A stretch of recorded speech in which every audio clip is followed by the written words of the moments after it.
Again we will do pairing. एक भक्त पढ़ेंगे और एक भक्त उसमें वन कमेंट करेंगे, और डिटेल डिस्कशन फिर हम लोग उस पर थोड़ा करके फिर हम आगे बढ़ते जाएंगे। तो कौन कौन पढ़ना चाहते हैं आज? हैंड रेज कीजिए आप लोग, इमोजी हाथ या फिर पर्सनल हाथ। प्रभु जी मैं पढ़ना चाहूंगा। हैंड रेज करना है, बोलना नहीं। ओके, मैं प्रभु। और कौन पढ़ना चाहेंगे? कुंज सेवा माता जी। ओके। एंड रमणी प्रिया माता जी, ठीक है, तीन भक्त पढ़ेंगे और तीन भक्त कमेंट कर सकते हैं। तो श्वेता रानी माता जी कमेंट करेंगी, और कोई कमेंट करना चाहेंगे?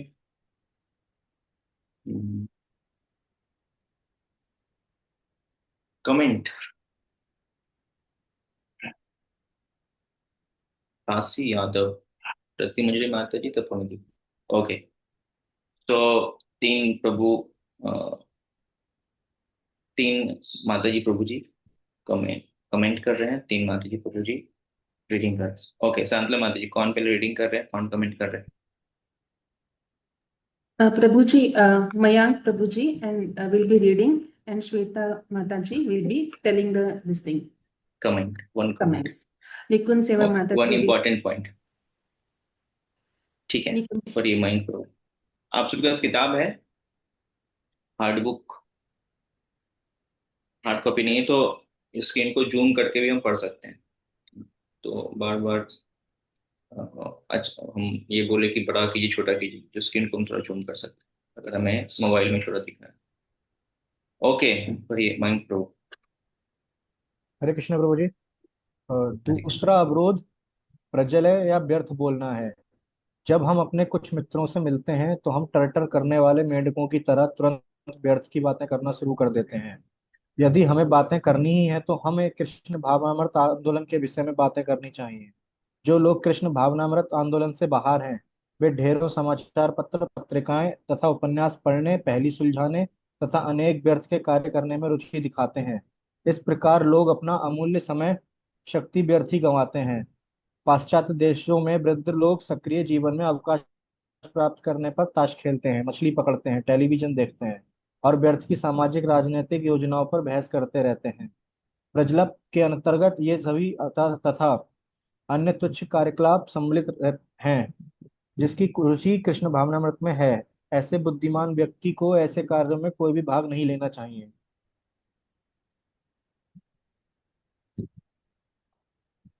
जन संघ का अर्थ है कृष्ण भावनामृत में रुचि न रखने वाले व्यक्तियों की संगति करना। मनुष्य को चाहिए कि ऐसी संगति से सर्वथा दूर रहे।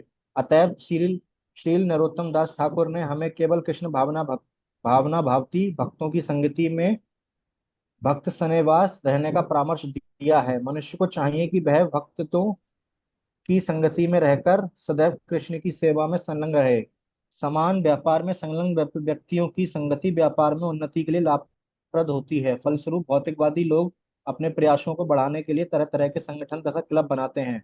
उदाहरणतः व्यापार जगत में स्टॉक एक्सचेंज और चेंबर ऑफ कॉमर्स जैसी संस्थाएं पाई जाती हैं। इसी प्रकार हमें अंतर्राष्ट्रीय कृष्ण भावनामृत संघ स्थापित किया है, जो लोगों को अवसर प्रदान करता है कि वे उन लोगों की संगति करें जो कृष्ण को भूले नहीं हैं। हमारे इस्कॉन आंदोलन द्वारा प्रदत्त यह आध्यात्मिक संघ दिनों दिन बढ़ता जा रहा है। विश्व के विभिन्न भागों से अनेक लोग अपनी सुप्त कृष्ण चेतना को जगाने के लिए इस संघ में सम्मिलित हो रहे हैं।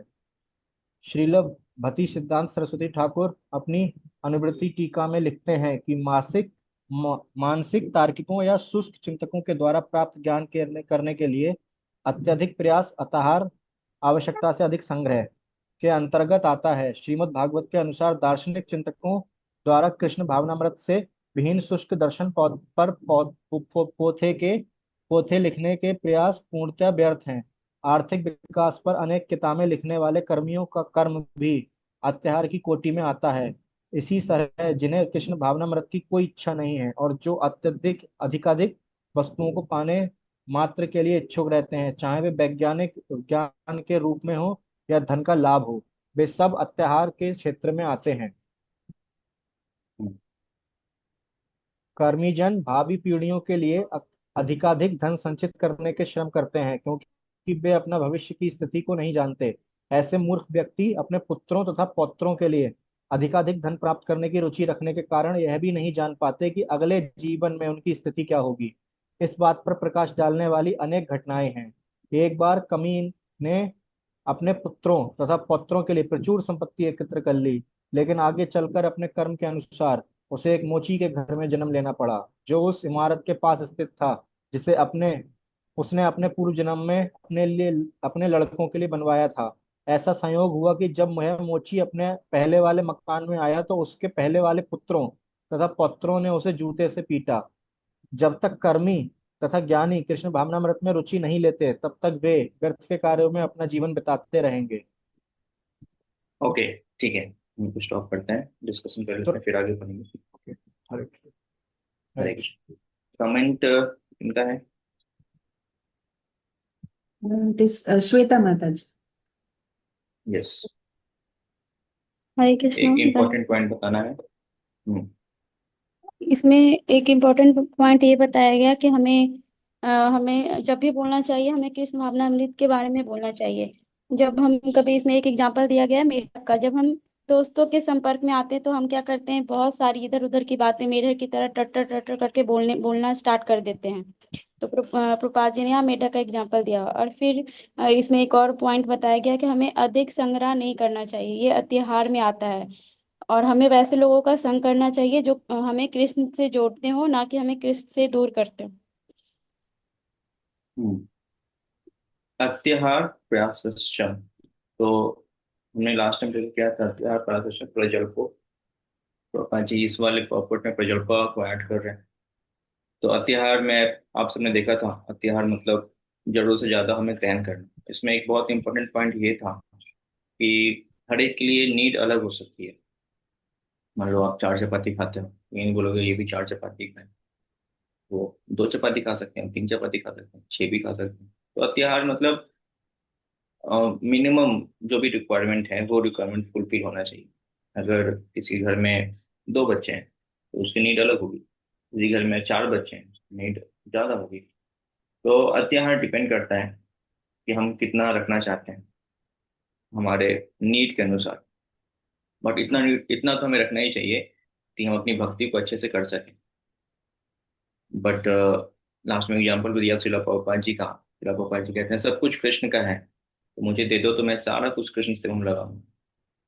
तो अभी हमें नहीं भाव रखना चाहिए सब कुछ हम लगाते हैं कृष्ण की सेवा में। हमें देखते हैं हम कितना लगा सकते हैं ना। हम प्रभुपाद जी इतने कैपेबल हैं कि पूरी दुनिया को कृष्ण से हम लगा सकते हैं। बट हम भी उनको कॉपी नहीं कर सकते हैं। तो हमें देखना चाहिए कि हम कितने योग्य हैं और कितना अधिक हम भगवान से हम लगा सकते हैं। तो उससे अधिक अगर हम ग्रहण करते हैं तो वो क्या है, अत्याहार में आता है। और नेक्स्ट था आपका प्रयास, अधिक प्रयास करना। इसमें भी प्रयास, अधिक प्रयास करना मतलब भौतिक चीजों के लिए बहुत अधिक प्रयास करना। जैसे कभी क्या होता है, लोग एक शहर दूसरे शहर भाग जाते हैं कि वहां पे अधिक सैलरी मिल रही है नौकरी में, हम वहां चले जाएंगे। अब यहाँ पे भक्तों का संग था, वहां जाके अधिक प्रयास करेंगे, अधिक पैसे कमाएंगे, भक्तों का संग टूट जाएगा। तो ये अधिक प्रयास में आएगा, लेबर में आएगा। तो इसकी कोई वैल्यू नहीं है आपके लाइफ में। डिक्रीमेंट माना जाएगा, भले मेटेरियली इंक्रीमेंट है बट ये स्पिरिचुअल लाइफ में डिक्रीमेंट है, क्योंकि हम घट जाएंगे, भक्तों दूर चले जाएंगे। एंड जो आज प्रभुपाद जी डिस्कस कर रहे हैं वो है आपका प्रजल्पा। प्रजल्पा एक बेस्ट एग्जांपल दिया था, वो था मेढक का।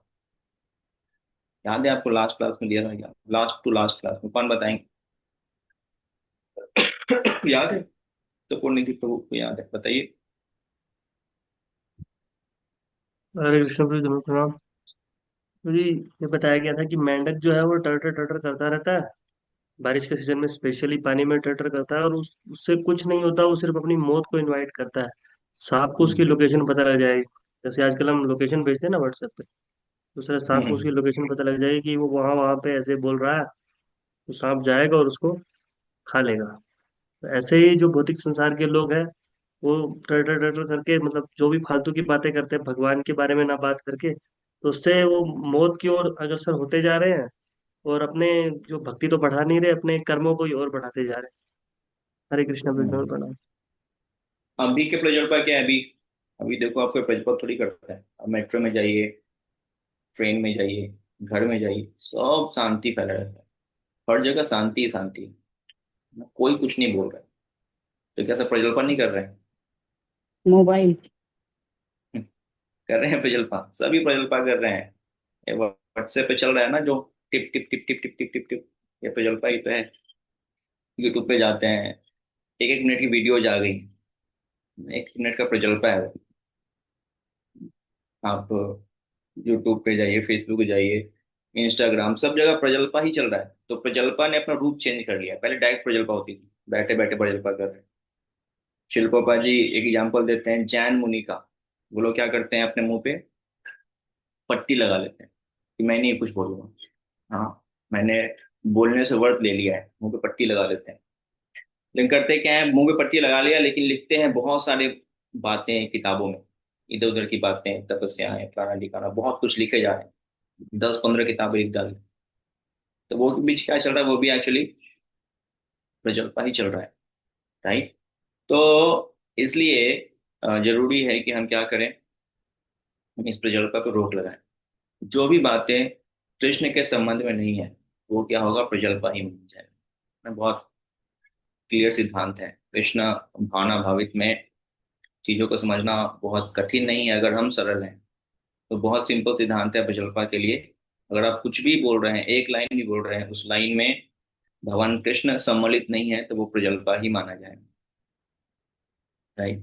तो और ये प्रजल्पा करता क्या है, जैसे एग्जाम्पल दिया, हाँ, हमें माया में खींच लेता है। हमें लगता है कुछ नहीं हो रहा है, लेकिन क्या होता है, ये एक्चुअली इनविटेशन कार्ड है माया देवी को। I like you, come to me. जहाँ हम प्रजल्पा करते हैं, माया देवी देखती है कि हाँ, ये मेरा कैंडिडेट है, ही लाइक्स मी, मैं इसे पकड़ूंगा, पकड़ूंगी। तो वो माया देवी फिर अलग अलग प्रश्न लगती। हाँ, तुम फेसबुक पे जाके अकाउंट बनाओ, तुम इंस्टाग्राम पे अकाउंट बनाओ, तुम जो है यहाँ अकाउंट बनाओ, तुम इससे बातें करो, इससे बातें करो, है ना, इनसे कांटेक्ट बनाओ, ये करो, वो करो। तो प्रजल्पा जो है वो बढ़ता ही जाता है। और आजकल प्रजल्पा करना इतना सटल हो गया है कि हमें पता ही नहीं चलता कि हम प्रजल्पा कर रहे हैं। लगता है तो जी, तो कुछ नहीं, मैं तो बस ऐसे ही मोबाइल चेक कर रहा था, मैं तो कुछ और ही कर रहा था, बट वो चल रहा है प्रजल्पा अंदर ही अंदर। तो बहुत सटल लेवल पे आजकल प्रजल्पा हो रहा है। माया देवी ने क्या किया, अपना अस्त्र बढ़ा दिया है। अब लड़ाई का तरीका बढ़ गया ना। अभी भारत पाकिस्तान में युद्ध हुआ तो क्या हुआ, एक भी सैनिक लड़ने के लिए गए थे?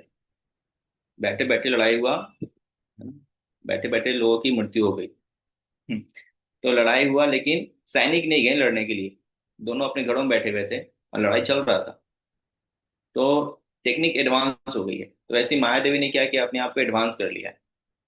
दो व्यक्ति चाहिए नहीं बातें करने के लिए, जस्ट आप एक जगह बैठे हो, अकेले घर में बैठे हो, फिर भी प्रजल्पा कर रहे हो। तो माया देवी ऑल्सो एडवांसेस हर, कैसे लोगों को फंसाया जाए। तो ये सब उनके प्रपंच हैं। यूट्यूब, फेसबुक, इंस्टा, टिकटॉक, जो भी, ये सब उनके प्रपंच हैं जो हमें फंसाते रहते हैं।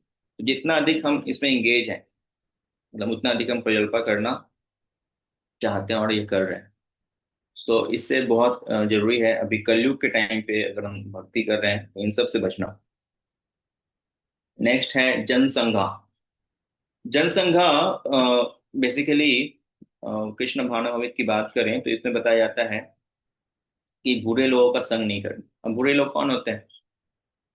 वैसे लोग जो कि प्रजल्पा करते हैं, उनको बुरे लोग कहा जाता है। जनसंघर्ष, वो बेकार की बातें करते हैं, कृष्ण भावना भावित बातें नहीं करते। उनको जंग, उनका अगर हमारे पास बहुत सारे कॉन्टेक्ट है, मेटेरियलिस्टिक लोगों का बहुत सारा कॉन्टेक्ट है, तो मतलब हम जंग संघर्ष कर रहे हैं। और इसका हानि क्या है, हम वैसी बातें सुनने को मिलेंगी। अगर भक्त हैं, भगवान के बारे में बताएंगे। अगर अभक्त हैं तो क्या बताएंगे, संसार के बारे में बताएंगे। और संसार के बारे में अगर बताएंगे वो, तो हमारी संसार से आसक्तियां बढ़ेंगी। तो हमें देखना पड़ेगा हमारे जीवन में कितने सारे ऐसे लोग हैं जो सांसारिक लोग हैं। जितने अधिक सांसारिक लोग हैं वो सांसारिक बातें करेंगे, और हमें संसार से आसक्ति बढ़ती जाएगी। और जितने अधिक भक्त हैं हमारे जीवन में, तो वो भगवान की बातें करेंगे और भगवान से हमारा संपर्क बढ़ता जाएगा। तो कृष्ण भक्ति वास्तव में यहाँ प्रभुपाद जी भी कह रहे हैं कि मैंने किस लिए इस्कॉन की स्थापना की। तो कृष्ण भक्ति या भक्ति जो है वो केवल तभी बढ़ सकती है जब भक्तों का संग, भक्ति पैदा होती है भक्तों के संग से, और भक्ति ग्रो करती है भक्तों के संग से। भक्ति पैदा अपने आप नहीं हो जाती, खाली बैठे हुए हैं जहाँ भक्ति भक्ति जागृत हो गया, ऐसा कभी नहीं होता है। भक्ति पैदा करने के लिए या भक्ति जागृत करने के लिए भक्त चाहिए ही चाहिए। भगवान भक्ति देते ही नहीं। भगवान क्यों चाहेंगे कोई मैं उसकी बात मानूं? भगवान कभी अपने आप को हाईलाइट नहीं करते हैं कि तुम मेरी भक्ति करो। एक्चुअली भगवान को हाईलाइट भक्त करते हैं, और भक्त ही भक्ति देते हैं, भगवान की भक्ति नहीं देते। तो सेवा भगवान की केवल भक्ति देते हैं। इससे भक्ति जो है भक्तों के संग में ही जागृत होती है। और ग्रो कैसे करेगा, विकास कैसे करेगा? जब भक्तों के संग में रहेगा तब विकास करेगा, नहीं तो विकास नहीं करेगा। तो गोपाल जी कह रहे हैं मैंने इस्कॉन की स्थापना की है ताकि क्या हो, लोग संग करें आपस में और भक्ति का विकास करें। जैसे आप सभी अभी मान लो दूर दूर रहते हो, अभी आपका संग नहीं है भक्तों का, लेकिन फिर भी इस जूम टेक्नोलॉजी जो कि बनाया गया है भौतिक कार्य के लिए, हम उसको यूज कर रहे हैं भगवान के कार्य के लिए, और यहाँ पे हम संग कर रहे हैं। तो ये जो संघा है, ये जो संघ कर रहे हैं, ये वास्तविक संघ है। इसमें कृष्ण के बारे में चर्चा हो रही है।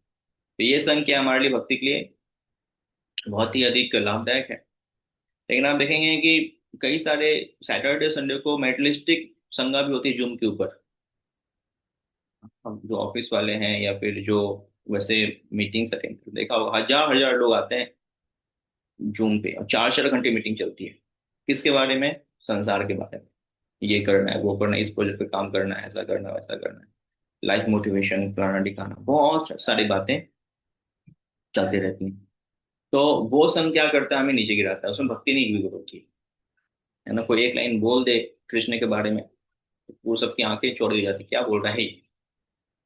लेकिन हमारे साथ क्या है, हम 1 घंटा 1.5 घंटा बैठ के केवल भगवान पर हम चर्चा करते हैं। ये संघ क्या है, हमें वास्तव में आनंद प्रदान करता है, भक्ति भक्ति को पोषित करता है। तो भक्ति को पोषित करने के लिए, नरिश करने के लिए ये संघ बहुत इंपॉर्टेंट है। और इसलिए प्रभुपाद जी ने ये इस्कॉन सोसाइटी बनाई है कि सभी भक्त इकट्ठा होंगे और क्या करेंगे, कृष्ण के बारे में चर्चा करेंगे। प्रभुपाद जी अपने गुरु महाराज को भी कोट करते हैं।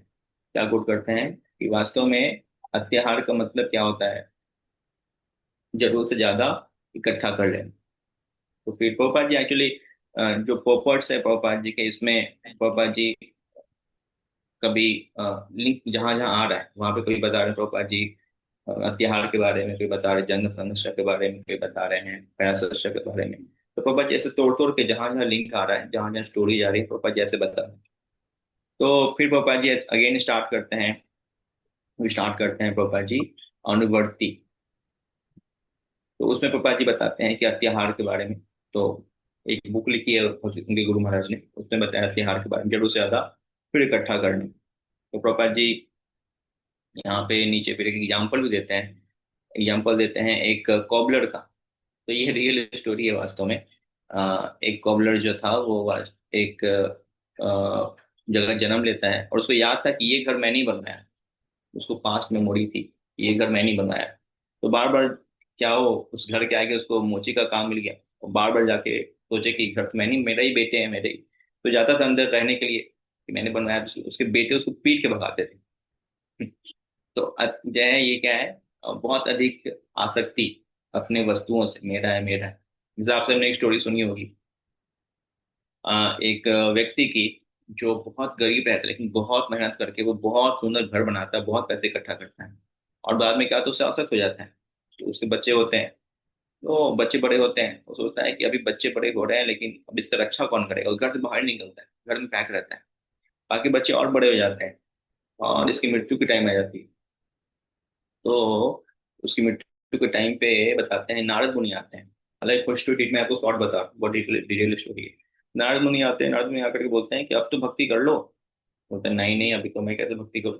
नारद मुनि बचपन से उसको फॉलो कर रहे थे, जब वो जन्म लिया तब से फॉलो कर रहे थे, भक्ति कर लो भक्ति कर लो भक्ति कर लो। भक्ति कर ही नहीं रहा। बुढ़ापे में भी आके बोले अब तो भैया आप क्या कर रहे हो, अब तो भक्ति कर लो, है ना, अब तो मरने के कगार पे हो। तो बोला कि नहीं नहीं, अगर मैं जागूंगा नहीं तो मेरे बच्चे जो हैं अभी भी होशियार नहीं हुए हैं, तो वो घूमने चले जाते हैं घर को छोड़ करके। तो अभी थोड़ा सा और रुक जाता हूँ, फिर मर जाता है।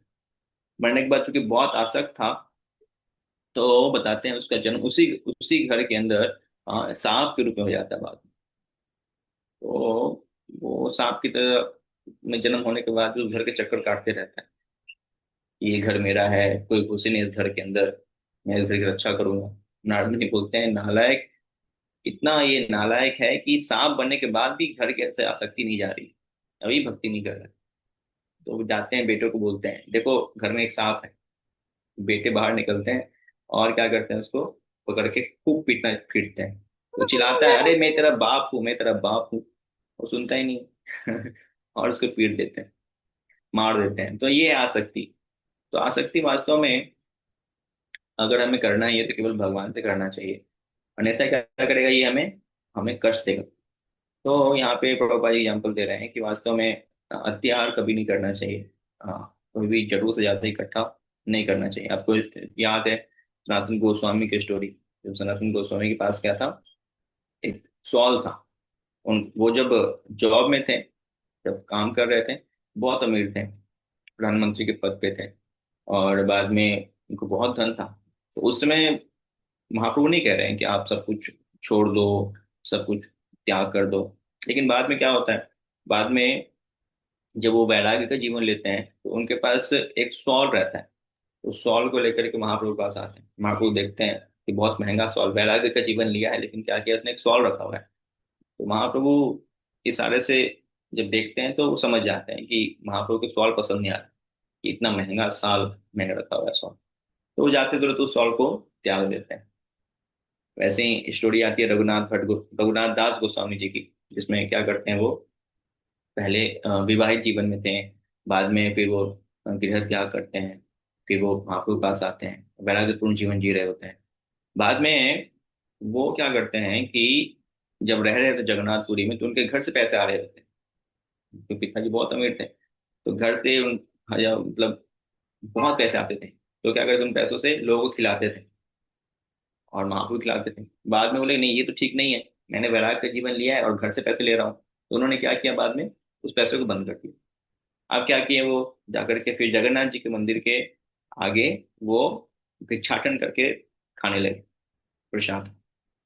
बाद में उनको लगा मैं ये कैसा हूँ, मैं मुझे कृष्ण पे विश्वास नहीं है, मैं डेली जाके भिक्षाटन करते रहता हूँ, दे दो मुझे, दे दो मुझे खाने के लिए। ये भी सही नहीं। तो उन्होंने क्या किया बाद में, उसके बाद जो जगन्नाथ मंदिर से जो नाला था, किचन का जो नाला था, उससे बहुत सारे चावल बाहर निकलते थे। उन चावलों को उन्होंने क्या किया, इकट्ठा करके बॉईल करके खाना स्टार्ट कर दिया। अब चेतन महाप्रभु पूछ रहे थे बार बार क्या हो रहा है, कैसे रह रहा है रघुनाथ, पता करो। तो बताया भक्तों ने कि अब तो वो सब कुछ छोड़ दिए हैं।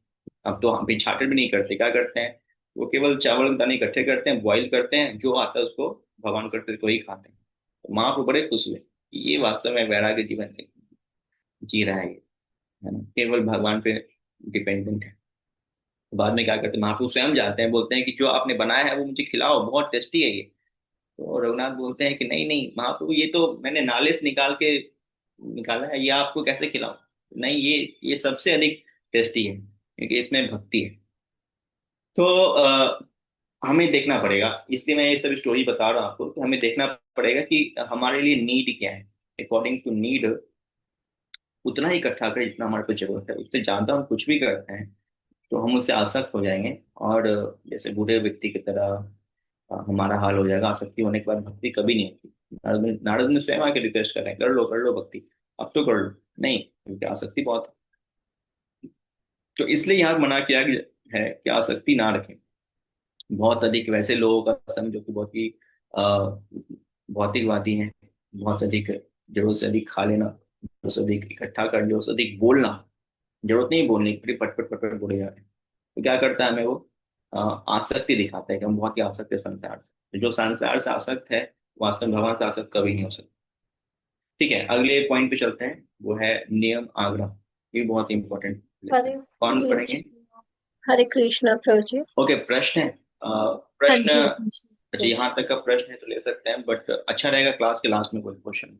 प्रभु जी सिर्फ एक वो चाहिए था, सॉरी प्रभु जी बीच में इंटरप्ट करने के लिए। हम्म। प्रभु जी जो अभी आपने जैसे रघुनाथ दास गोस्वामी पाद जी की और जो ये लीला सुनाई थी, ये सनातन गोस्वामी की। अत्याहार में आएगी या प्रयास में आएगी? मतलब अत्यधिक प्रयास करने में आएगी या अत्याहार? अत्याहार मतलब अधिक खाना, लिमिट से ज्यादा खाना, या मैं कुछ गलत समझ रही हूँ प्रभु? प्लीज ये थोड़ा एक्चुअली इसलिए बताया ये स्टोरी कि उन्होंने जोर जाति इकट्ठा किया हुआ था, एक सॉल्व रखा हुआ था, तो जरूरत नहीं थी रखने की। ये प्रयास में आएगा या अत्याहार में आएगा प्रोजेक्ट? अत्याहार में ये खाने वाला एग्जाम्पल आएगा, है ना। जी। और प्रयास ओके। में प्रयास तो नहीं कर रहे थे एक्चुअली, ये दोनों को दोनों मेहनत नहीं कर रहे थे, बस रखे हुए। तो ये दोनों के दोनों एग्जाम्पल अत्याहार में आएगा, प्रयास में नहीं आएगा। प्रयास मतलब एक्स्ट्रा इफोर्ट लगाना। मतलब अगर ये सनातन गोस्वामी जाते हैं, जाकर के दो चार और सॉल्व खरीदते हैं, मेहनत करते हैं, तो वो फिर जी जी। आता है आपका प्रयास करने में। अभी ओके। मान लो रघुनाथ गोस्वामी जाते हैं, जाकर के मार्केटिंग करते हैं, तो प्रयास में आता है। इनके पास ऑटोमेटिकली आ रहा था, घर से आ रहा था या फिर पहले से था। तो अत्याहार होती जरूरत था नहीं, फिर भी था इनके पास, इनको त्याग देना चाहिए, बट ये रखे हुए थे। तो यहाँ पे ये एग्जाम्पल जो है अत्याहार में आए, प्रयास शब्द नहीं आए। जी। क्लियर है। थैंक यू सो मच प्रभु जी। हरे कृष्ण प्रभु जी। हरे। निकुंज ओके, सेवा, नेक्स्ट। नेक्स्ट निकुंज सेवा निकुंज सेवा माता जी जी। will be Hare and Krishna प्रभु रीडिंग जी। किनका है, सॉरी कमेंट किनका है? रति मंजरी माता जी। यस। हरे कृष्ण प्रभु जी। तुरंत लाभ के लिए शास्त्रों के कुछ विधि विधानों को स्वीकार करना नियम आग्रह कहा जाता है। जैसा कि कुछ उपयोगितावादी इसका समर्थन करते हैं, किंतु शास्त्रों के उन विधि विधानों की उपेक्षा करना जो आध्यात्मिक विकास के लिए है, नियम आग्रह कहलाता है। आग्रह शब्द का अर्थ है स्वीकार करने के लिए उत्सुकता, और आग्रह का अर्थ है स्वीकार ना करना। इन दोनों शब्दों के साथ नियम विधि विधान जोड़ने से संधि द्वारा नियमाग्रह शब्द बनता है। इस तरह नियमाग्रह शब्द के दो अर्थ होते हैं, जो शब्दों के विशिष्ट संयोग के अनुसार समझे जाते हैं। जो लोग कृष्ण भावना अमृत में रुचि रखते हैं, उन्हें आर्थिक विकास के विधि विधानों को ग्रहण करने में उत्सुक नहीं होना चाहिए, अपितु शास्त्रों के विधि विधानों को कृष्ण भावना अमृत की प्रगति के लिए अत्यंत श्रद्धा पूर्वक ग्रहण करना चाहिए। उन्हें अवैध मैथुन, मांसाहार, धूर्त क्रीड़ा तथा मादक द्रव्यों के सेवन से दूर रहकर अनुष्ठानों का दृढ़ता से पालन करना चाहिए। मनुष्य को चाहिए कि मायावादियों की संगति से भी बचे, क्योंकि वे केवल वैष्णवों भक्तों की निंदा ही करते रहते हैं। अत्या अत्याहारियों के अंतर्गत इन लोगों का समावेश हो जाता है।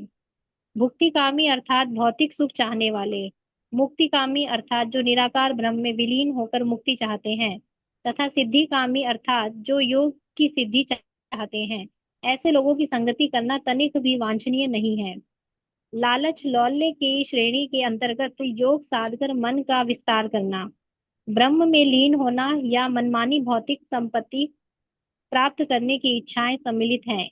ऐसे भौतिक लाभ प्राप्त करने या तथा कथित आध्यात्मिक उन्नति करने के सारे प्रयास कृष्ण भावना अमृत के पथ में बाधक बनते हैं। पूंजीवादियों एवं साम्यवादियों के मध्य जो आधुनिक युद्ध चल रहा है, वह अत्याहार के संबंध में श्रील रूप गोस्वामी के उपदेश की अवमानना करने के कारण है। आधुनिक पूंजीवादी आवश्यकता से अधिक संपत्ति का संग्रह करते हैं, और साम्यवादी उनकी संपन्नता से ईर्ष्या करने के कारण सारे धन तथा संपत्ति का राष्ट्रीयकरण करना चाहते हैं। दुर्भाग्यवश ये साम्यवादी संपत्ति तथा उनके वितरण की समस्या को हल नहीं करना जानते। फलस्वरूप वह पूंजीवादियों की संपत्ति साम्यवादियों के हाथ में जाती है, तो उसका कोई हल नहीं निकलता। इन दोनों विचारधाराओं के विपरीत कृष्ण भावना भावित विचारधारा है, जो यह बताती है कि सारी संपत्ति भगवान श्री कृष्ण की है। इस प्रकार जब तक सारी संपत्ति भगवान श्री कृष्ण के प्रशासन के अंतर्गत नहीं आ जाती, तब तक वह मनुष्य जाति की आर्थिक समस्या का कोई हल नहीं मिल सकता। साम्यवादियों या पूंजीवादियों के हाथों में संपत्ति सौंप देने से कोई हल नहीं निकलने वाला है। यदि $100 का एक नोट सड़क पर पड़ा हो, तो कोई व्यक्ति इसे उठाकर अपनी जेब में रख सकता है। ऐसा व्यक्ति ईमानदार नहीं है। दूसरा व्यक्ति इस धन को देखने पर यह सोचकर कि उसे दूसरे का धन नहीं छूना चाहिए, उसे वहीं पड़े रहने दे सकता है। यद्यपि यह दूसरा व्यक्ति अपने कार्य के लिए उस धन को चुराता नहीं, लेकिन वह उसके सही उपयोग से भी अनजान है। तीसरा व्यक्ति जो इस $100 के नोट को देखता है, वह उसे उठाकर उस व्यक्ति की खोज करता है जिसने उसे खोया था और उसे वापस दे सकता है। यह व्यक्ति उस धन को अपने ऊपर खर्च करने के लिए ना तो चुराता है, ना ही उसकी उपेक्षा करके उसे सड़क पर ही पड़े रहने देता है। इस धन को उठाकर उसे उस व्यक्ति को देकर जिसने उसे खोया था, यह व्यक्ति ईमानदार एवं चतुर सिद्ध होता है। Okay, thank you Madhuri. Hare Krishna please. Hare, okay, Hare comment Krishna. प्रतिनिधि। हरे कृष्णा प्रभु जी, दंडवत प्रणाम। यहाँ पर दो चीज आया, एक नियम नियम आग्रह है, एक नियम अग्रह है। तो यहाँ पे हम्म, बता रहे हैं कि जब हम तुरंत लाभ करने के लिए, मतलब अपनी भौतिक इच्छा को पूरा करने के लिए, जब शास्त्रों का मतलब विधि विधानों का हम पूरा करते हैं, जैसे कर्मकांड बता सकते हैं, मान सकते हैं कर्मकांड, तो उसको हम नियम आग्रह करते हैं। मतलब कि हमें किसी चीज को पाने के लिए बहुत ज्यादा उत्सुक होना, तुरंत भर में स्वीकार करने के लिए बहुत ज्यादा उत्साहित होना, तो ये नियम आग्रह हो गया। नियम अग्रह वो हुआ कि हमें जैसे कि कुछ शास्त्र में बताया गया है, लेकिन हम उसको नहीं मान रहे हैं। तो यहाँ पर जैसे मुझे एक उदाहरण याद आता है कि जो सरस्वती ठाकुर थे महाराज जी, तो उन्होंने एक बार जब जन्माष्टमी के टाइम में कुछ उनके भक्त सेवा नहीं कर रहे थे, तो प्रभुपाद ने उनसे पूछा कि आप सेवा क्यों नहीं कर रहे हो, तो उन्होंने बोला कि मैं क्योंकि निर्जला किया हूँ, मैंने कुछ खाया नहीं, इसलिए मैं सेवा नहीं कर सकता। तो सरस्वती ठाकुर बोलते हैं कि नहीं, तुम अभी जाके खाओ और सेवा करो। मतलब कि उस उदाहरण से ये पता चलता है कि अगर हम आध्यात्मिक उन्नति करने के लिए कुछ चीज को पकड़ के बैठे हैं और हम उसमें भगवान की सेवा नहीं कर रहे, तो ये नियम अग्रह होती है। तो ऐसे हम्म, बहुत सारे लोग होते हैं कि जो सेवा नहीं करना चाहते हैं, बोलते हैं आज तो मेरा निर्जलता है, मैं सेवा नहीं कर पाता, मैं भूखा हूँ, ऐसा करके। तो वो नियम अग्रह, तो ये भी सही नहीं है। और दूसरा इसमें एक पॉइंट था, पूंजीवादी और साम्यवादी के बीच में जो धन के लिए होता है। तो उसमें बता रहे कि जैसे पूंजीवादी तो बहुत ज्यादा पैसा जमा करने के लिए बहुत मेहनत करते रहते हैं, और जो साम्यवादी हैं वो उसको देख देख के चिढ़ते रहते हैं, ईर्ष्या करते हैं। तो ये दोनों भी सही नहीं है। इसके लिए प्रभुपाद ने एक उदाहरण भी दिया, जैसे कि किसी रोड पे अगर नोट गिरा हुआ है, तो कोई व्यक्ति उसको छूता नहीं है, कहते मुझे क्या मतलब है, पड़ा है तो पड़ा रहने दो। और दूसरा व्यक्ति उसको उठा के चुरा के लेके चला जाता है, तो वो भी सही नहीं है, वो चोर है हो गया। और लेकिन तीसरा व्यक्ति क्या करता है, उसको उठाता है और उस व्यक्ति को ढूंढता है जिसका ये पैसा गिरा है। तो प्रभुपाद बता रहे कि वास्तव में वो क्या है, ईमानदार और चतुर है। इसी तरह सारा कुछ क्या है, भगवान कृष्ण का है, ना साम्यवादी का है, ना पूंजीवादियों का है। तो अगर ये मेंटेलिटी रहे कि जो कुछ भी भगवान की सेवा में हमें लगाना है, अपनी सेवा में नहीं लगाना है, तो ये सारे समस्याओं का हल हो सकता है। हरे कृष्ण। हरे कृष्णा। थैंक यू माधुरी जी। तो यहाँ पे अग्रह और आग्रह बहुत सिंपल है समझना। अग्रह और आग्रह, अ और आ तो आप लोग जानते होंगे। अ में आकार नहीं होता है, आग्रह में आकार होता है। तो आग्रह जब बोलती है तो मतलब बहुत ही उत्साहित है स्वीकार करने के लिए। अग्रह मतलब नहीं चाहिए, नहीं चाहिए। तो अभी प्रभुपाद जी कहते हैं दोनों शब्दों को मिलाया गया, नियम आग्रह बन गया। और आग्रह, नियम आग्रह क्या होता है? नियम आग्रह मतलब बेसिकली ये होता है कि हम क्या कर रहे हैं, बहुत ही उत्साहित हैं। किससे उत्साहित हैं? सांसारिक चीज इकट्ठा करने के लिए। कहा जाए, देखा जाए तो ये भी प्राय सच्चा में की गई कैटेगरी में आएगा। बहुत ही उत्साहित है सांसारिक चीजों को हम प्रयास करने के लिए, या सांसारिक उपलब्धियों को प्रयास लेने के लिए, इकट्ठा करने के लिए। तो ये सब क्या आएगा, नियम आग्रह में है। फिर प्रभुपाद जी कहते हैं कि लोग रूल्स रेगुलेशन तोड़ते हैं, अवैध संबंध, मीट ईटिंग, नशा पान, जुआ खेलना, तो इसमें बड़े उत्साहित होते हैं। देखिए संसार में कितने उत्साहित होते हैं। अभी आप कभी, हम लोग कभी आते हैं सेंटर से, तो एक दो बीच में ना शराब की दुकान पड़ जाते हैं। रास्ते पे है शराब की दुकान, मंदिर के पास में भी एक दो है। क्या करते हैं, कलयुग है, कलयुग मंदिर के पास में शराब की दुकान। तो वहां पे आप देखोगे, तो वहां पे शाम के समय ऐसी भीड़ लगी रहती है, लोग एक दूसरे को एकदम मारा मारी कर लेंगे। पांच छह लेयर रहता है दुकान का। जो मेन टेबल यहाँ पे रहता है, उसके नीचे पांच छह लेयर में लोग खड़े होते हैं ऐसे करके। हैं? एक लेयर खत्म हुआ, फिर दूसरा, फिर चौथा, पांचवा, ऐसे लेयर में लोग खड़े होते हैं शराब को लेने के लिए, जहर लेने के लिए इतना उत्साहित है। हाँ, समझे? वैसे ही अगर आप जाएंगे कभी मछली बाजार में या फिर मीट की दुकानों में, तो वहाँ पे ऐसे लोग मतलब कुत्ते बिल्ली की तरह, बाज की तरह, चील की तरह एक दूसरे से भाग रहे होते हैं, क्योंकि ऐसे लोगों की संख्या बहुत ज्यादा है कलयुग में, जो कि गलत काम करना चाहते हैं। तो आप देख सकते हैं कि कितना भीड़ भाड़ है उन जगह पे जहाँ पे क्या होता है, ये चार नियम तोड़े जाते हैं। जहाँ पे अवैध संबंध हो रहा है, जहाँ पे मीट ईटिंग हो रहा है, जहाँ पे नशा पान हो रहा है, और भीड़ भाड़ लगा पड़ा है। और जहाँ पे हम अच्छी चीजें देते हैं, जैसे हमारे सेंटर्स हो गए, इस्कॉन के टेम्पल्स हो गए, हाँ, या फिर हमारे सेंटर जहाँ पे हम कीर्तन करते हैं, यहाँ पे हम कथा करते हैं, वहां पे हम इनवाइट करते हैं लोगों को, प्लीज कम, वहां नहीं आएंगे लोग। कॉल करेंगे, मैसेज करेंगे पर्सनली, फिर भी नहीं आ पाते।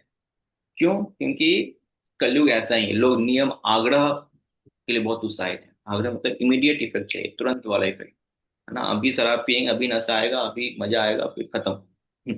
वो नहीं देख रहे हैं कि क्या होगा, फिर हमारा शरीर वीकनेस में जा रहा है, बीमारी हो जाएगी, कैंसर हो जाएगा, कुछ नहीं। अभी जस्ट पाए और थोड़ा नशा आ गया, बोलते हैं कि आप हरि नाम लीजिए and chant and be happy.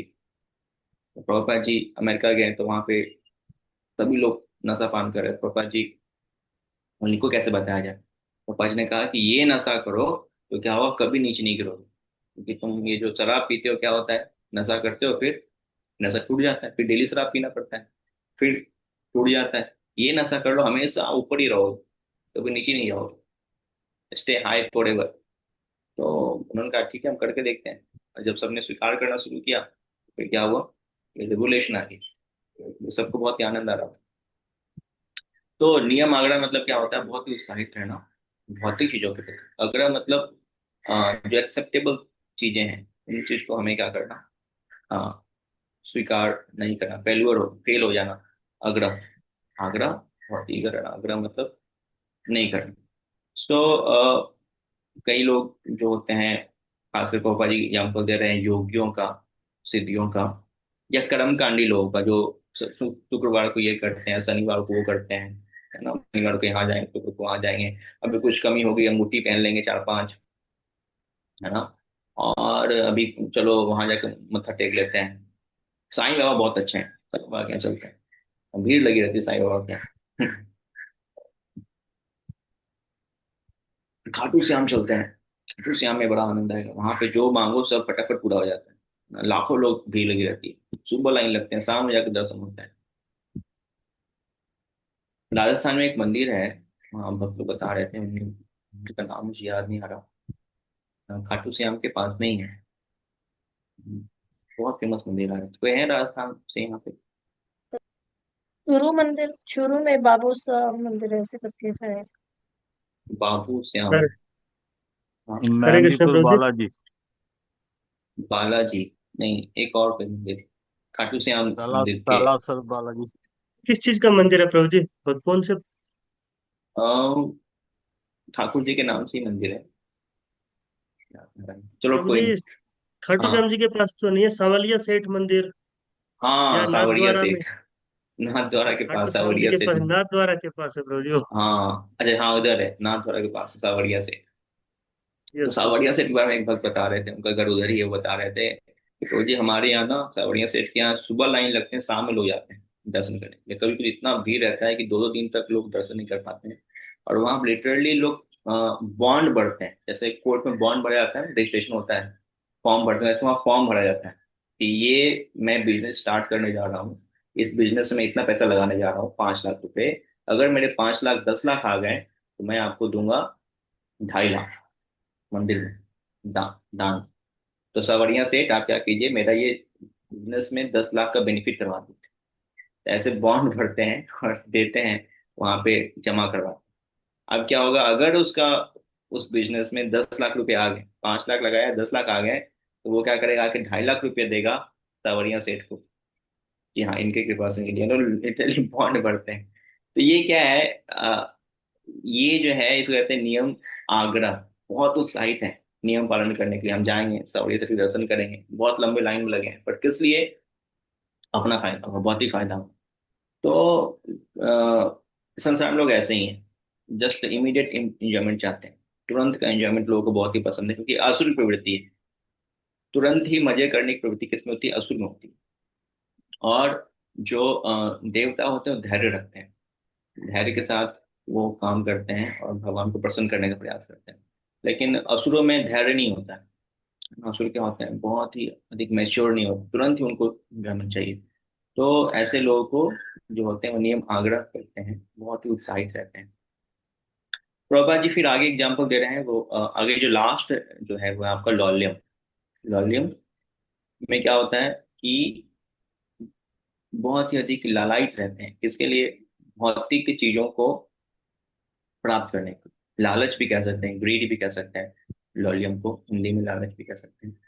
तो प्रॉपर जी यहाँ पे एग्जांपल दे रहे हैं कि कम्युनिस्ट को और कैपिटलिस्ट का, जो पूंजीवादी लोग हैं और साम्यवादी लोग हैं। तो प्रॉपर जी एक बार मॉर्निंग वॉक में एग्जांपल दे रहे थे साम्यवादी लोगों का। वो क्या करते हैं, उनका ये सिद्धांत रहता है कि सब कुछ जो है वो इक्वली डिवाइड कर दो, सब कुछ जो है वो लोगों का है, और क्या करेंगे वो सबको इकट्ठा कर लेंगे और सबको फिर बांट देंगे, भगवान को हटा देते हैं। जैसे वो उनका क्या रहता है फिलॉसफी, जब रसिया में प्रभुपाद जी गए थे उस टाइम पे क्या करते थे वो लोग चर्च के आगे बहुत सारे ब्रेड रखते थे, और जब जाते थे लोग चर्च में जा करके भगवान से प्रार्थना करते संडे को कि ओ लॉर्ड गिव अस ब्रेड, है ना, हमें भोजन दीजिए। क्योंकि वही क्या करते थे, उनके लिए भोजन का भाव करते थे कि उनके लिए भोजन का भाव होगा तो कहाँ जाएंगे ये, इनको श्रद्धा है भगवान के प्रति, तो चर्च जाएंगे।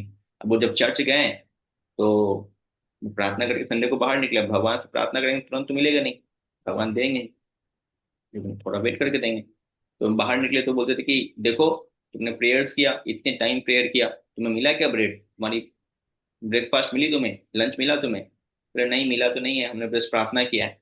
तो भगवान कुछ नहीं देने वाले, भगवान होते ही नहीं है। हमसे मांगो हम देंगे, हमसे बोलो ओ लॉर्ड गिव अस ब्रेड, बोलते थे ओ लॉर्ड गिव अस ब्रेड, भूख लगी होती थी, भूख में कुछ बोलो वो स्वीकार करेंगे। तो जाओ वहां पे ट्रक खड़ा हुआ है, जाके जितना खाना है उतना खा लो। तो वो जाते थे और फिर खाते थे, बोलते थे कि ठीक है हम अब नहीं जाएंगे चर्च, हम आपको ही फॉलो करेंगे। तो ऐसे करके उन लोगों को मूर्ख बनाते थे। तो उस टाइम पे बहुत सारे चर्च जो थे वो खाली होने लगे विदेशों में। तो प्रभुपाद जब गए थे अमेरिका तो उसमें कई सारे चर्च बंद पड़े थे। हमारे कई सारे मंदिर इस्कॉन अभी भी वो है चर्च में चल रहे हैं, क्योंकि उसमें चर्च खाली थे। प्रभुपाद जी ने देखा कि अभी चर्च में कोई आता है नहीं, तो चर्च प्रभुपाद जी परचेज किया और वहां पे मंदिर बनवाए। तो कई सारे मंदिर हैं विदेशों में जो कि अभी भी चर्च में चल रहे हैं। तो यहाँ पे सिद्धांत अगर कृष्ण भावना वाली रखे तो सोचेगा ना कि देखो मैंने अंदर प्रार्थना किया और बाहर के भगवान ने किसी व्यक्ति को भेज दिया और उसने क्या किया, मुझे ब्रेड दे दिया। ये जो साम्यवादी लोग थोड़ी ब्रेड पैदा करते हैं, ब्रेड कौन पैदा करते हैं? भगवान पैदा करते हैं। और साम्यवादी व्यक्ति के अंदर भी कौन बैठे हुए हैं? भगवान बैठे रहे, तो भगवान ही तुरंत उसको भेजते हैं, जाओ इसने प्रार्थना किया है और तुम जाके इसे ब्रेड दो। तो ब्रेड अगर उसे मिल रहा है तो दे कौन रहे हैं? भगवान दे रहे हैं। ये तो बुद्धि उसकी काम नहीं कर रही है कि ये व्यक्ति दे रहा है। तो साम्यवादी ऐसे लोगों को मूर्ख बनाते थे। लेकिन अगर मैं शास्त्रों का ज्ञान हो तब समझ जाएंगे भगवान ने क्या किया है, मुझे इस व्यक्ति को भेज, मेरे पास इस व्यक्ति को भेजा है ताकि ये मुझे ब्रेड दे।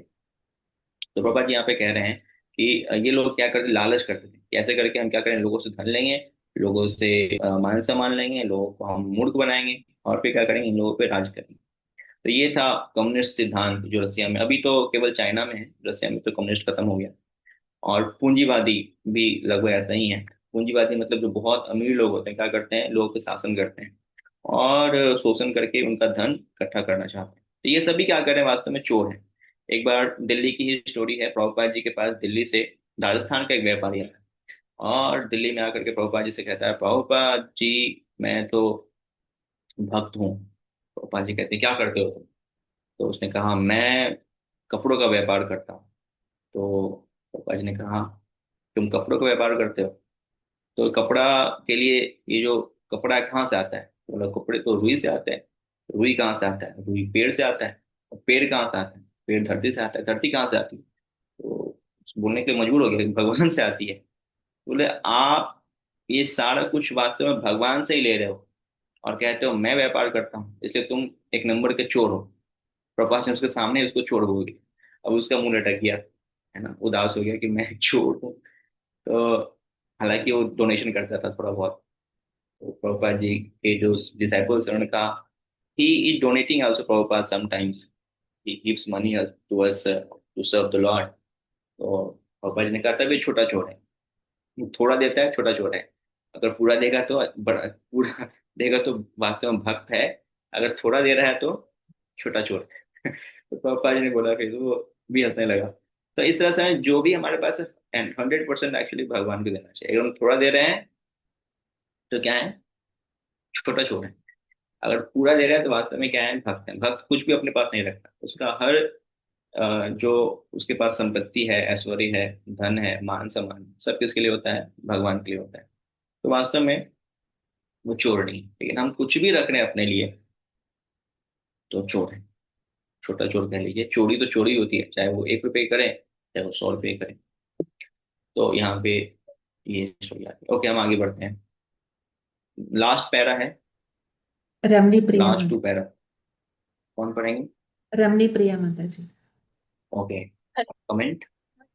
हरे तपोनिधि। कृष्णा। मैं यस। करूँ, रीडिंग करूँ हाँ जी। प्रभु जी? यस। हरे कृष्णा प्रभु जी, सादर प्रणाम प्रभु जी। जगत गुरु श्रील प्रभुपाद की जय। पूंजीवादियों की संपत्ति को साम्यवादियों को हस्तांतरित करने मात्र से आधुनिक राजनीति की समस्या का समाधान नहीं हो सकता, क्योंकि यह प्रदर्शित किया जा चुका है कि जब कोई साम्यवादी धन पाता है तो वह उसका उपयोग अपनी इंद्रिय तृप्ति के लिए करता है। वास्तव में सारे संसार की संपत्ति कृष्ण की है, और प्रत्येक जीव को, चाहे वह मनुष्य हो या पशु, यह जन्म सिद्ध अधिकार है कि वह ईश्वर की संपत्ति को अपने पालन के लिए उपयोग में लाए।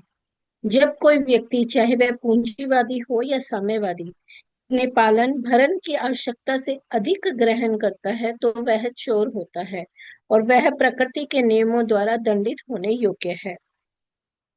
विश्व की संपत्ति का उपयोग समस्त जीवों के कल्याण के लिए होना चाहिए, क्योंकि माता प्रकृति की यही योजना है।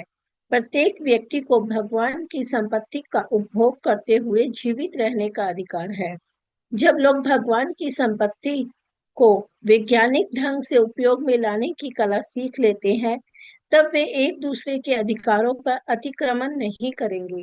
तभी एक आदर्श समाज का निर्माण हो सकता है। ऐसे आध्यात्मिक समाज के मूलभूत सिद्धांत का उल्लेख श्री ईशोपनिषद के प्रथम मंत्र में हुआ है। ईशा अवश्यम इदं सर्वं यत् किंचित जगत्याम जगत तेन त्यक्तेन भुंजिता माग्रधा कस्य स्विद्धनम। इस ब्रह्मांड के भीतर की प्रत्येक चर अथवा अचर वस्तु भगवान द्वारा नियंत्रित है और उन्हीं के अधिकार में है। अतः मनुष्य को चाहिए कि अपने लिए उन्हीं वस्तुओं को स्वीकार करे जो उसके लिए आवश्यक है और उसके भाग के रूप में सुरक्षित कर दी गई है। यह जानते हुए कि अन्य वस्तु किसकी है, उन्हें ग्रहण नहीं करे। कृष्ण भावना भावित भक्त भली भांति जानते हैं कि इस भौतिक जगत की रचना भगवान की पूर्ण व्यवस्था द्वारा समस्त जीवों के जीवन की सभी आवश्यकताओं की पूर्ति के उद्देश्य से की गई है, जिसमें एक दूसरे के जीवन या अधिकारों में किसी तरह का अतिक्रमण करने की आवश्यकता न हो। यह पूर्ण व्यवस्था प्रत्येक व्यक्ति की उसकी असली आवश्यकताओं के अनुसार हर एक को संपत्ति का सही सही भाग प्रदान करती है, जिससे हर जीव सादा जीवन तथा उच्च विचार सिद्धांत के अनुसार शांति पूर्वक रह सके। दुर्भाग्यवश भौतिकतावादी लोग, जिनकी न तो ईश्वर की योजना में श्रद्धा है और न ही उच्चतर आध्यात्मिक विकास की महत्वाकांक्षा है, अपनी ईश्वर प्रदत्त बुद्धि का दुरुपयोग केवल अपनी भौतिक संपदा को बढ़ाने में करते हैं। वे अपनी भौतिक स्थिति को सुधारने के लिए अनेक पद्धतियों का आविष्कार करते हैं, यथा पूंजीवाद तथा भौतिकतावादी साम्यवाद। उन्हें ईश्वर के नियमों या उच्चतर उद्देश्यों में कोई रुचि नहीं होती। वे सदैव इंद्रिय तृप्ति के लिए, अपनी असीम इच्छाओं की पूर्ति के लिए अपने साथियों का शोषण करने की क्षमता के कारण विलग दिखते हैं। यदि मानव समाज श्रील रूप गोस्वामी द्वारा गिनाए गए मूलभूत दोषों, अत्याहार इत्यादि को छोड़ दे, तो मनुष्यों तथा पशुओं, पूंजीपतियों तथा साम्यवादियों आदि के बीच का सारा वैमनस्य दूर हो जाएगा। यही नहीं, आर्थिक या राजनीतिक विषमता तथा अस्थिरता की सारी समस्याएं हल हो जाएगी। यह शुद्ध चेतना समुचित आध्यात्मिक शिक्षा तथा अभ्यास द्वारा जागृत की जाती है, जो वैज्ञानिक रीति से कृष्ण भावनामत आंदोलन द्वारा प्रदान की जाती है। यह कृष्ण भावनामत आंदोलन एक आध्यात्मिक समुदाय का संगठन प्रदान करता है, जो विश्व में शांतिपूर्ण स्थिति ला सकता है। प्रत्येक बुद्धिमान व्यक्ति को अपनी चेतना को शुद्ध करना चाहिए और कृष्ण भावनामत आंदोलन की हृदय पूर्वक शरण ग्रहण करके भक्ति मार्ग में अवरोधों से अपने को मुक्त कर लेना चाहिए। हरे कृष्णा। थैंक यू प्रभु जी। हरे कृष्णा प्रभु जी, प्रणाम प्रभु जी। Hare Krishna, thank you. Okay, comment. Puneet Hare जी। कृष्णा पुण्य प्रभु जी, जरूर यस। प्रणाम। तो जी इसमें सबसे पहले प्रभुपाद जी का बताते हैं, पूंजीवादी और साम्यवादियों के बारे में बताते हैं कि दोनों ही गड़बड़ है। पूंजीवादियों का धन साम्यवादियों को दे के उसके बाद वो अपनी इंद्रिय तृप्ति में यूज करेंगे तो वो गड़बड़ है वो चीज। और एक उसके बाद प्रभुपाद जी चोर की डेफिनेशन देते हैं कि चोर कौन है। मतलब चोर हम सभी लोग चोर हैं, क्योंकि भगवान की संपत्ति को हम जितनी हमको आवश्यकता है उससे अधिक हम कुछ छोटा मोटा कहीं ना कहीं हम लोग यूज कर रहे हैं, तो हम लोग चोर हैं। उसके बाद प्रभुपाद जी बता रहे हैं कि कृष्ण भावनामृत आंदोलन बेसिकली क्या है। कृष्ण भावनामृत आंदोलन ये है कि जो भी मतलब संपत्ति है संसार की वो सब भगवान की संपत्ति है, उसको वैज्ञानिक ढंग से भगवान की सेवा में ये यूज हो, ये कृष्ण भावनामृत है। केवल ये उपनिषद का श्लोक भी दिया है, मतलब उसमें यही डिफाइन किया जा रहा है कि सब जो संपत्ति है वो भगवान की है, चर अचर जो भी संसार में दिख रहा है हमको, ultimately it belongs to Krishna. उसके बाद प्रभुपाद जी आवश्यकताओं को कम करने के लिए एक बहुत ही मशहूर कोट जो है, सादा जीवन उच्च विचार का सिद्धांत दे रहे हैं कि हमारा जीवन हमको सादा रखना चाहिए। जितना सादा जीवन होगा उतनी हमारी आवश्यकताएं भी कम होगी और उतने हम उच्च बुद्धि से इंटेलेक्चुअल लेवल पे सोच सकते हैं। उसके बाद जो मूलभूत दोष है अत्याहार के, उसके बारे में बताया गया है। और उसके बाद विश्व शांति के लिए प्रभुपाद जी बोल रहे हैं कि सबको हृदय से कृष्ण भावनामृत आंदोलन को एक्सेप्ट करना चाहिए। सॉरी प्रभु जी अगर कुछ गड़बड़ हुई तो। हरे कृष्णा प्रणाम। Thank you. पुण्य देखो, विश्व शांति के लिए कृष्ण भावनामृत को स्वीकार करना। हम एक कैंपेन चलाते हैं जिसमें हम बोलते हैं विश्व शांति के लिए आप एक बार ही कृपा मत करिए। आप सब में गा के आपको पार्टिसिपेट किया उसमें, हरे कृष्णा बोलिए एक बार। उस कैंपेन चलाए थे, पीस मूवमेंट। तो वास्तविकता तो यही है कि अगर हम हरे कृष्णा बोलेंगे तो हमारा हृदय शुद्ध होगा, और हृदय जब शुद्ध होगा तो उसमें भगवान का निवास स्थान होगा। और जब हृदय में भगवान निवास स्थान होगा तो हम भगवान के लिए सेवाएं करेंगे, भगवान के बारे में सोचेंगे। और जब भगवान के बारे में सोचेंगे तो हम कभी चोरी नहीं करेंगे। चोरी नहीं करेंगे तो संसार में ऑटोमेटिकली शांति मिलेगी, क्योंकि संसार में सभी चोर हैं। इसलिए संसार में क्या है, अशांति है। चाहे परिवार के अंदर कलह है, उसका मेन रीजन है अशांति। ये सभी चोर हैं, सभी चोरी करना चाहते हैं, अधिक से अधिक इकट्ठा करना चाहते हैं। और ये जो 6 नियम हैं ये सभी तोड़ रहे हैं, बढ़िया से तोड़ रहे हैं, अच्छे से तोड़ रहे हैं। तो इसलिए संसार में अशांति मची हुई है। प्रभुपाद जी एग्जाम्पल देते हैं, एक रूम के अंदर आप कुत्तों को पैक कर दो, गले कुत्तों को आप पैक कर दो, अनट्रेंड कुत्ते हैं, उनको गले रूम के अंदर पैक कर दो। रूम बहुत डेकोरेटिव है, सजा हुआ है, सब कुछ सारी व्यवस्था उसके अंदर है।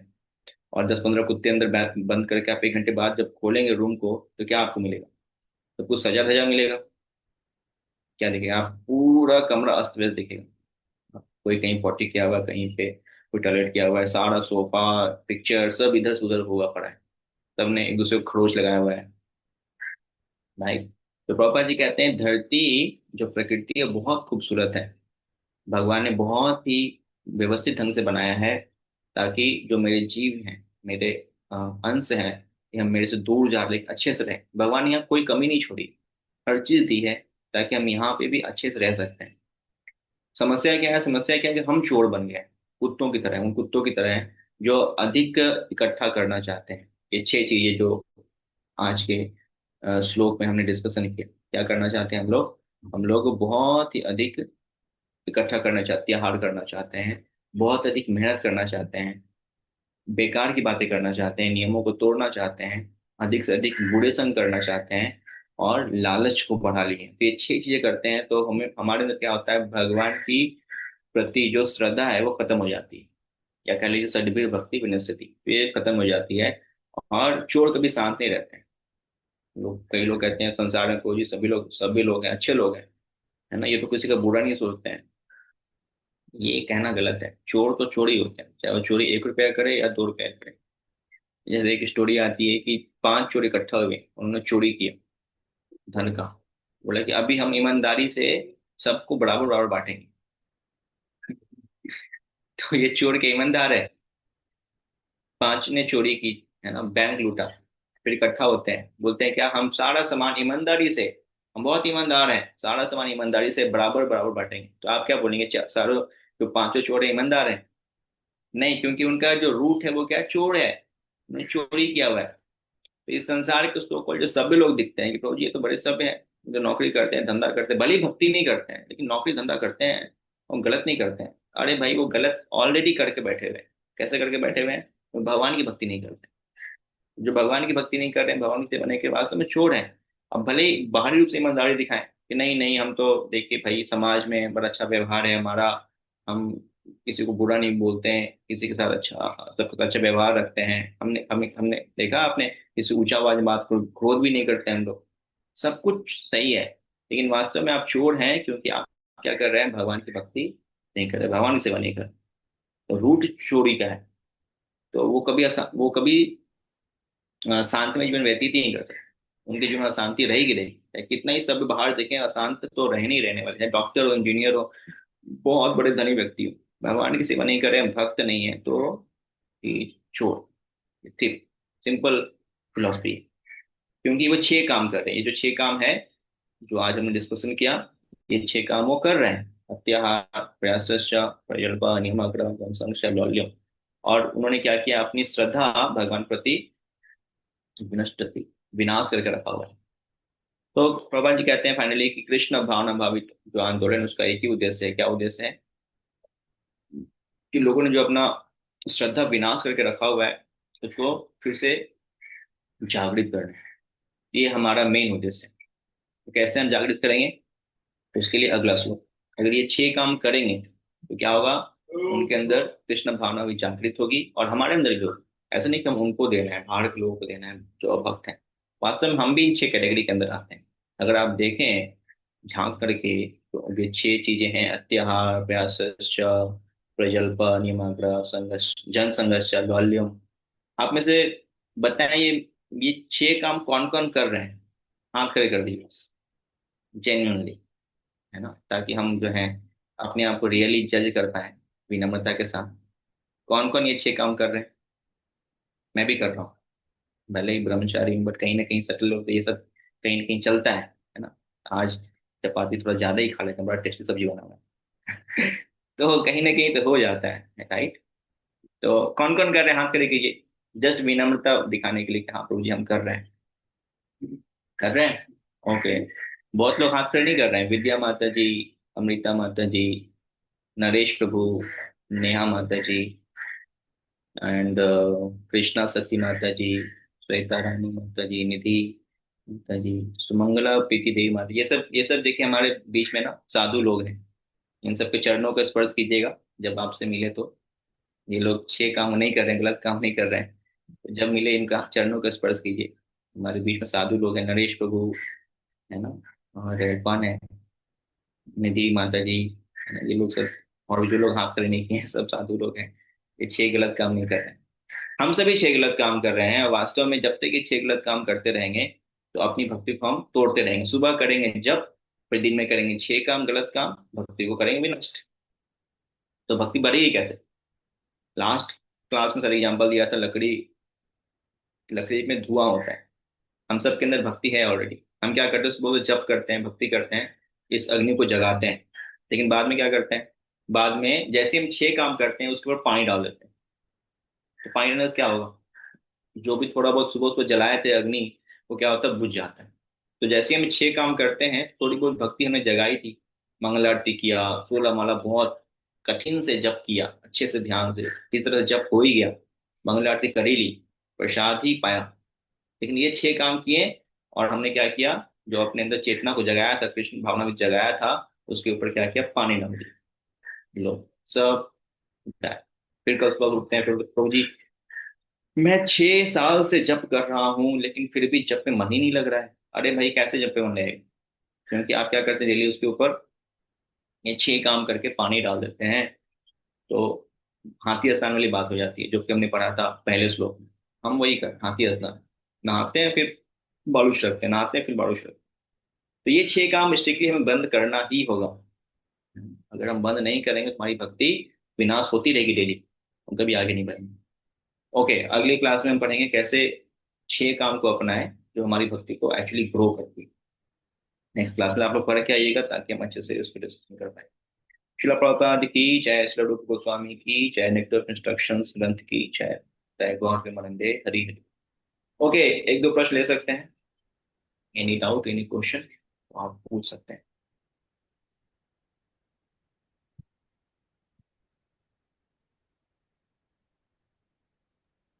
हरे कृष्णा प्रभु जी, दंडवत प्रणाम।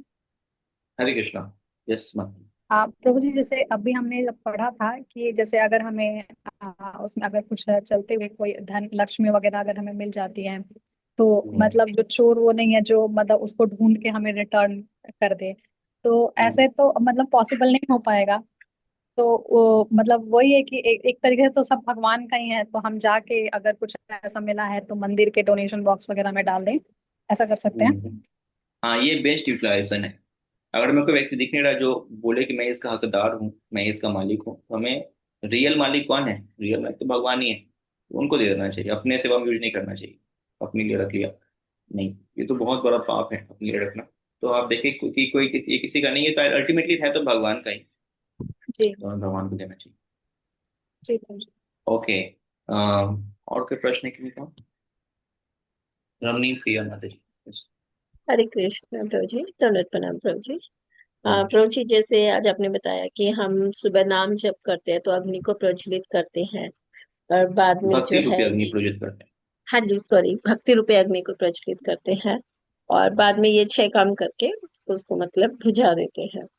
तो हम्म। प्रभु जी, अगर मैं अपनी बात करूं तो मतलब कि मैं तो मतलब प्रॉपर नाम जप भी नहीं कर पा रही हूँ, प्रॉपर भक्ति रूपी अग्नि को प्रज्वलित भी नहीं कर पा रहे हैं, ऊपर से दिन में ये 6 काम होते हैं। तो वो बिल्कुल ऐसा होता है कि हाँ, लकड़ी बिल्कुल गीली ही हो गई है, सुबह जलेगी ही नहीं। तो हम्म। नाम जप को प्रॉपर करने के लिए प्रभु जी कुछ मतलब सजेशन दीजिए कि कैसे करें उसको। ये 6 काम बंद करने पड़ेंगे माता जी, है ना? तो गोस्वामी का जो सजेशन है, जो हमें इंस्ट्रक्शंस हैं, जो आदेश हैं कह लीजिए, तो गोस्वामी का, तो ये 6 काम बंद करनी ही पड़ेंगे, वरना नाम जप नहीं होगा, है ना? मुख से भगवान का नाम तभी निकलेगा जब हम चोरी नहीं कर रहे हों। एक ईमानदार व्यक्ति क्या करता है? कॉन्फिडेंस के साथ समाज में खड़ा हो सकता है। तो भगवान नाम जप करने का मतलब क्या है? भगवान से हम डायरेक्ट इंटरेक्शन कर रहे हैं, वन टू वन टॉकिंग चल रही है। तो अगर आप चोर हैं, जैसे मान लो आपने, ऐसे घर में भी देख सकते हैं, मान लो कभी आपने कुछ चोरी की घर के अंदर, और माता पिता के सामने जाने की हिम्मत होती थी? नहीं, डर लगता था। तो वैसे ही जब हम चोरी कर रहे हैं, छह गलत काम कर रहे हैं, तो सुबह सुबह भगवान के आगे हम नहीं जा पाएंगे अपनी चेतना को लेकर, है ना कहीं हम डरे रहेंगे या बोल नहीं पाएंगे।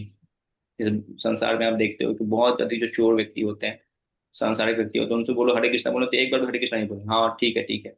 हरे कृष्णा बोलिए, हाँ अच्छा अच्छा है, चलो आगे बढ़िए। तो ऐसे बोलेंगे, हरे कृष्णा नहीं बोलेंगे, हाँ ना बोल देंगे। तो हमारे साथ भी ऐसा ही है। इनको रोकना पड़ेगा, 6 काम हमें इस पे वर्कआउट करना पड़ेगा। लिखिए पर्सनल डायरी में, ये 6 काम मैं कहाँ कहाँ गलत कर रही हूँ और कैसे कैसे मुझे स्टॉप करना है। थोड़ा प्लानिंग करके इसको स्टॉप करना है। ये काम ठीक है, कौन जैसे सा? किसी को बहुत खाने की इच्छा है, बहुत अधिक इच्छा है खाने की, खाने के लिए बैठते हैं तो 4 की जगह 6 चपाती खा लेते हैं, फिर जाके सो जाते हैं, फिर उठते हैं दिन में 2 बजे, है ना? फिर आलस आता है, फिर क्या पढ़ाई करें, क्या जब करें, ठीक है शाम में जब कर लेंगे। तो एक खाना त्योहार है जो उसको पूरा दिन डिस्टर्ब कर, उसको रोकना चाहिए। लॉलियम, बहुत लालच है। प्रजल्पा, बहुत आसक्त हैं किसमें? फेसबुक में, यूट्यूब में बार बार जाके देखते रहते हैं। जहाँ कोई तीसरा व्यक्ति मिल जाए, हम अपने आप को रोक नहीं पाते हैं संसारिक बातें करने से। अच्छा, पड़ोस में क्या चल रहा है, अच्छा इसने क्या किया, अच्छा उसने क्या किया, ऐसी बातें करने में बड़ा आनंद आता है। प्रजल्पा। तो हमें अपने पे वर्कआउट करना पड़ेगा, हर एक का अपना अपना ये कंडीशनिंग है, हम कहाँ पे गड़बड़ कर रहे हैं। तो कॉपी लें, पर्सनल डायरी लें, उसमें लिखें 6 पॉइंट, मैं कहाँ कहाँ गलत करता हूँ करती हूँ, उसको फिर धीरे धीरे कम करना। वो काम तो करना पड़ेगा इसलिए। ठीक है। जी, ओके। थैंक यू प्रभु जी। हरे कृष्ण। व्रती मंजरी मान। हाँ जी प्रभु जी, हरे कृष्णा। प्रभु जी, हाँ जैसे जी। कि प्रजल्पा में अभी हम आया कि केवल हमें भगवान से संबंधित ही बातें करनी चाहिए और कोई बात नहीं करना चाहिए। तो ऐसे हम अपने परिवार में रहते हैं तो फोन फान होता ही रहता है, और उसमें तो हम लोग भगवान के साथ, भगवान के संबंध कोई बात नहीं करते। वहाँ क्या चल रहा, तुम कैसे हो, क्या हुआ, ये हुआ वो सब हुआ। तो ये तो हमारे साथ लगा ही है और लगा ही रहेगा शायद, मुझे लगता है। तो इसको फिर कैसे हम प्यूरिफाई कर सकते हैं प्रभु जी? आप अगर भागवतम पढ़ेंगे उसमें परिवार ही है पूरा का पूरा, विदुर जी हैं, धृतराष्ट्र हैं, कुंती महारानी है, अर्जुन है। तो आप उनके बारे में पढ़ के देखिए, है ना। तो वहां पे क्या हो रही है, बातें जहाँ चर्चा हो रही है, तो उसमें बार बार कृष्ण का नाम, द्रौपदी है, द्रौपदी की लीला महाभारत में है। हाँ, या फिर पांचों भाई आपस में बातें करते हैं, आप उनकी बातों को मतलब पढ़िए, क्या चल रहा है वहां पे, क्या डिस्कशन चल रहा है। तो जहाँ कुछ बातें निकलती हैं उसमें भगवान को वो ऐड कर देते हैं, जहाँ कुछ बातें होती है भगवान को ऐड कर देते हैं। जैसे कृष्ण और माता कुंती के बीच में हमने डिस्कशन पढ़ा, हमने लगभग 7-8 महीने ये बुक अध्ययन किया।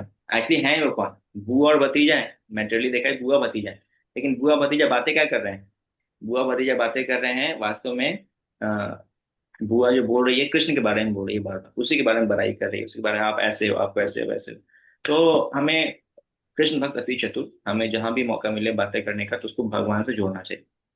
जस्ट फॉर एग्जाम्पल, मान लीजिए आपके परिवार में किसी ने जॉब लिया, है ना, या किसी की शादी होने वाली है ना, जनरली शादी वाले में बहुत बात है, शादी होने वाली है, तो आप सोचो, फोन आया शादी के रिगार्डिंग, और आपसे वो बातें कर रहे हैं कि शादी में ऐसा करना है, वैसा करना है, फलाना करना है, दिखाना करना है। तो ये मेटलिस्टिक बातें हो जाएंगी, आप उसको थोड़ा जोड़ो कृष्ण के साथ, थोड़ा बुद्धि लगा सकते हैं। ऐसे मैं एग्जांपल देता हूँ, हर टॉक को, हर बातचीत को ऐसे कृष्ण जोड़ सकते हैं। शादी की बातें हो रही है, क्या शादी की बात को कैसे जोड़ सकते हैं भगवान के साथ, बहुत सिंपल है। हम बताएं उनको कि देखिए शादी जो है वो सबसे अच्छा शादी तो वृंदावन के अंदर हो। तो हमें प्लान करना चाहिए वृंदावन के अंदर शादी करें।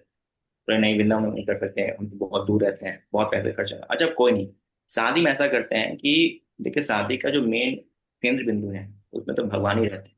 हम क्या करेंगे, शादी में गीता बजवाएंगे, है ना। शादी में जो गीत बजेंगे वो कृष्ण के बारे में गीत बजेंगे। थीम जो होगा, कार्ड जो होगा, शादी का जो कार्ड बनेगा, वो कार्ड क्या होंगे, उस कार्ड के ऊपर राधा कृष्ण होंगे। तो ऐसा करके हम कुछ उनको बातें चर्चा करें, तो फिर ये कृष्ण भावना होगी। तो जो भी पॉइंट उठे उसमें हम कृष्ण को ऐड करने का प्रयास करें, जो भी आपसे सजेशन लें, बातें करें। तो हर टॉक को, हर बातचीत में हम कृष्ण को रख सकते हैं, कृष्ण को ला सकते मतलब थोड़ा बहुत उसको ऐड कर सकते हैं भगवान के नाम को ना, हैं। हाँ, भगवान। बिल्कुल। जो भी चर्चा उसमें आप सोचे कहाँ से इसमें भगवान को ऐड करें, तो जैसे हम भगवान को ऐड करेंगे वो बात जो आपकी कृष्ण में बन जाएगी। और अगर दूसरा बंदा है जिसको बिल्कुल मेटलिस्टिक, उसके बातें समझ में नहीं, तुरंत फोन काट देगा, अरे ये ये जो माता जी है ना हमेशा कृष्ण कृष्ण करते रहती है। जैसे प्रभुपाद जी के बुक्स बहुत लोग नहीं पढ़ते हैं, पता है क्यों नहीं पढ़ते हैं, बोलते हैं प्रभुपाद जी के बुक्स में जहां पढ़ो तो एक पेज के अंदर 50 बार तक कृष्ण कृष्ण ही होता है ना। इनकी बुक्स हमेशा कृष्ण कृष्ण बोलते रहते हैं। तो ऐसे लोग कृष्ण के बारे में प्रभुपाद जी की बुक्स नहीं पढ़ते। तो ऐसे लोग क्या घोर मेटलिस्टिक हैं, बहुत अधिक अहंकारी हैं। तो वैसे लोग जो होंगे आपके परिवार में, तो बहुत अहंकार वाले होंगे, फिर आपको फोन ही नहीं करें। आप भी सेफ हैं, वो भी सेफ है, अपने भौतिक जीवन में, आप भक्ति में जीवन, दोनों जी सुरक्षित हैं। तो जी। ऐसे हमें अपनी बात को रखना चाहिए। हरे ठीक। थैंक यू प्रभु जी, हरे कृष्ण। हरे कृष्ण, सबको उंगली हो। हरे कृष्ण प्रभु जी, प्रणाम प्रभु जी। कोई क्वेश्चन नहीं है, बस टेस्ट है, तो सभी भक्तों ओके, से। टेस्ट है अभी। ओके ठीक है, अभी आपके लिए टेस्ट है, तो प्लीज आप टेस्ट दें। 5 मिनट का छोटा टेस्ट होता है, ताकि हम रिकैप कर सकें और अपनी मेमोरी को फिर से जागृत कर सकें जो हमने सीखा है। तो हम मिलते हैं फिर अगले क्लास में। प्लीज आपको पढ़ के आइएगा, अगला क्लास बहुत इंपॉर्टेंट है, हमें क्या करना चाहिए ताकि हम भक्ति में आगे बढ़ सकें। शिला प्रभुपाद की जय। हरे कृष्ण। बहुत बहुत धन्यवाद प्रभु जी। नेक्टर ऑफ इंस्ट्रक्शंस के ग्रंथ पे हमें प्रेरित करने के लिए, अपने व्यस्त कार्यक्रम के बावजूद समय निकाल के हमारे साथ जोड़ने के लिए आपका बहुत बहुत धन्यवाद। हमारे ज्ञान की दुनिया का विस्तार और रोशन करने के लिए प्रभु जी को कोटि कोटि धन्यवाद। तो हम सभी प्रभु जी के लिए एक बार जोर से हरे कृष्णा महामंत्र बोलेंगे। हरे कृष्णा हरे कृष्णा हरे हरे कृष्णा कृष्णा कृष्णा कृष्णा हरे हरे हरे हरे, हरे हरे राम राम हरे हरे राम राम राम राम राम राम हरे हरे हरे। हरे। Now on to the Prabhu for the test. Hare Krishna. हरे कृष्णा, धन प्रणाम सभी भक्तों का, बहुत बहुत धन्यवाद।